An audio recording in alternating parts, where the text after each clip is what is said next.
मैं नूरुन्निसा, मैं रांची झारखंड से आई हूँ। मैं 4 महीने से बीमार थी। मुझे न्यूमोथोरैक्स हुआ था और 4 बार मुझे चेस्ट ट्यूब लगा। इसकी वजह से मैं बहुत परेशान थी। तभी जिस डॉक्टर से मैं वहाँ अमेरिका में योगेश कुमार जैन से दिखा रही थी, उनसे मेरी बात हुई तो फिर उन्होंने मुझे यहाँ मेदंता के डॉक्टर बिलाल विनाशक के बारे में बताया।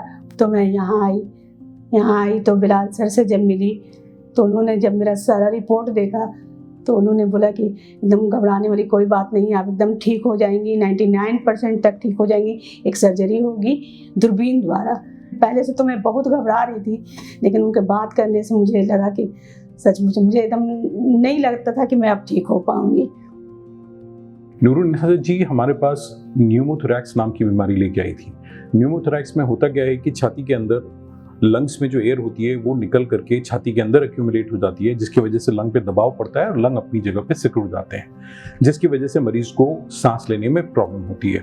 यूजुअली देखा जाता है कि इसका 2 स्टेज में ट्रीटमेंट किया जाता है। जो पहला ट्रीटमेंट होता है उसमें एक चेस्ट ट्यूब डाल दी जाती है, जहाँ पे एक छोटा सा कट लगा करके छाती के अंदर एक चेस्ट ट्यूब डाल दी जाती है। उससे क्या होता है कि जो हमारी एक्यूमुलेटेड एयर होती है वो बाहर निकल जाती है और फेफड़े जो हैं अपनी जगह पे फैल के वापस आ जाते हैं। ये जो ट्रीटमेंट होता है ये इमरजेंसी ट्रीटमेंट होता है, जहाँ पे जिसका सोल पर्पस होता है उस एयर को बाहर निकालना।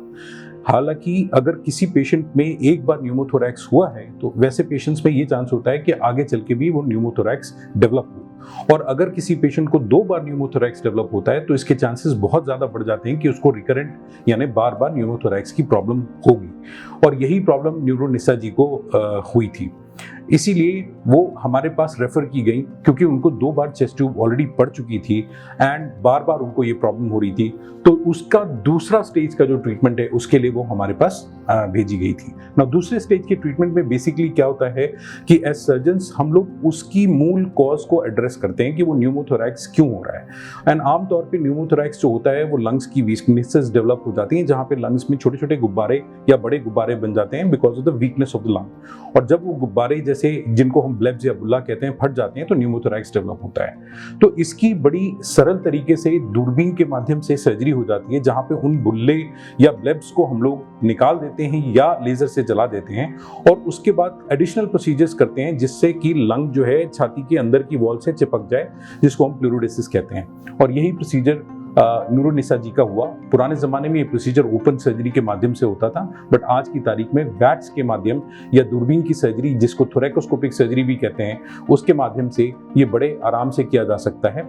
और यही सर्जरी हमने नूरुन्निसा जी में की और आपने सुना उनको कि वो दूसरे दिन से ही अपना चलना फिरना शुरू कर चुकी हैं और आज 1 हफ्ते के बाद she is fit to resume her normal life. तो बहुत इंपॉर्टेंट है ये जानना कि जिन पेशेंट्स को न्यूमोथोरैक्स बार बार हो रहा है उनका एक बहुत ही इफेक्टिव ट्रीटमेंट दूरबीन के माध्यम से अवेलेबल है। एंड जिन पेशेंट्स को बार बार न्यूमोथोरैक्स हो रहा है उनको किसी अच्छे वैट्स या थोरैकोस्कोपिक सर्जरी की टीम से कंसल्ट जरूर करना चाहिए। आज ऑपरेशन का 6वां दिन है।